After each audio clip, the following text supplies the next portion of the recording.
citizens remain alert for rapidly changing weather conditions and listen for later statements and possible warnings. Stay tuned to our weather radio or internet sources for the latest severe weather information.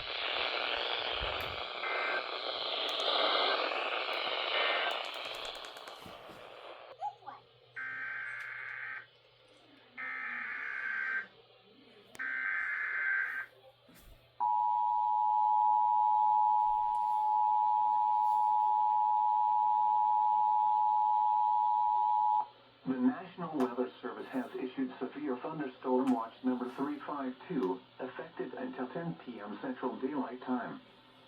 This watch includes the following counties in Texas: Harris, Liberty, Montgomery, and Waller.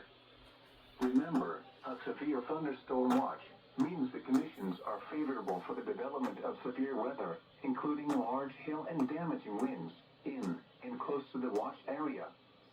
While severe weather may not be imminent, persons should remain alert for rapidly changing weather conditions and listen for later statements and possible warnings.